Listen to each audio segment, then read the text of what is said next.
पत्नी नक्को उसकी स्थिति से बेहद नाराज थीं। वह चाहती थीं कि कनुआ बाहर जाकर काम करें ताकि उनकी आर्थिक स्थिति बेहतर हो सके। घर में चलने वाली निराशा और चिंता ने नक्को को और भी परेशान कर दिया और उन्होंने कनुआ पर दबाव डालना शुरू किया। एक दिन कनुआ की मुलाकात एक व्यक्ति से हुई जिसने उसे हिम्मत दी। उस व्यक्ति ने कहा, याद रखो, नौकर का काम कभी भी रुकता नहीं है।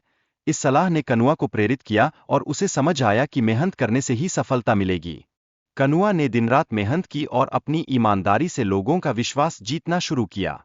हर काम में उसकी मेहनत झलकने लगी और धीरे-धीरे उसने अपने काम में सफलता पाई।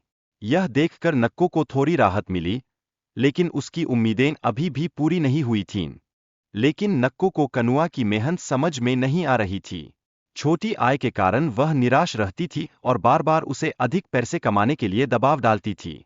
यह स्थिति उनके रिश्ते में तनाव उत्पन्न कर रही थी, जिसमें एक दूसरे की भावनाओं का सही मूल्यांकन नहीं हो रहा था। कनुआ को अपने कपड़ों की नकल करने वाले मुन्नालाल से भी परेशानी थी। मुन्नालाल उसके ग्राहकों को भटका रहा था और इससे कनुआ का व्यापार प्रभावित हो रहा था।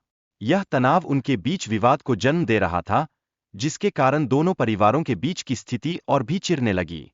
इन हालातों के बीच कानवा ने अपने प्रतिद्वंद्वी के खिलाफ योजनाएं बनानी शुरू कर दीं। यह राइवलरी और भी बढ़ती जा रही थी और उनकी पत्नियों के बीच भी तनाव का माहौल तैयार हो रहा था। यही नहीं, इस दुश्मनी ने आसपास के लोगों का ध्यान भी खींच लिया। कहानी में दो परिवारों के बीच बढ़ती दुश्मनी का जिक्र है, जो त्योहार के दौरान खत्म करने की कोशिश कर रहे हैं। यह दोनों परिवारों के लिए एक चुनौती बन गई थी और हर कोई चाहता था कि इस दुश्मनी का अंत हो। कानुआ द्वारा पैसे लेने का मामला गांव में चर्चा का विषय बन गया, जिससे उसकी विश्वसनीयता पर सवाल उठने लगे। इस पर गांव में पंचायत बुलाई गई, जहां सभी ने अपनी राय रखनी शुरू की। यह पंचायत एक महत्वपूर्ण मोड़ साबित हुई। पंचायत में कानुआ के खिलाफ गंभीर आरोप लगे, जिसमें यह कहा गया कि उसने धोखे से पैसे लेकर भागने की कोशिश की थी। यह आरोप सुनकर लोग हैरान रह गए और कानुआ की छवि को बड़ा धक्का लगा। हालांकि कानुआ ने सरपंच के घर में काम करना शुरू किया, जिससे उसे सरपंच का विश्वास जीतने का सुनहरा अवसर मिला।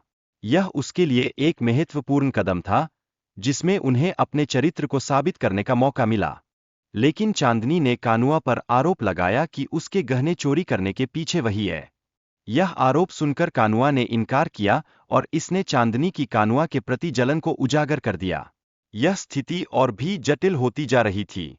कानुआ ने यह साबित करने की कोशिश की कि मुन्नालाल और चांदनी ने मिलकर उसे फंसाने की साजिश की है। यह घटना सबके लिए एक सबक बन गई, जहां कोई भी अपनी बात को महत्व देने से पीछे नहीं हटा। कानुआ ने सरपंच के घर में रहकर उसकी संपत्ति पर कब्जा करने की योजना बनाई। यह दर्शाता है कि कैसे विश्वासघात किया जा सकता है और इसके परिणाम क्या हो सकते हैं। ऐसे समय में सबको अपनी सीमाओं को पहचानने की जरूरत थी।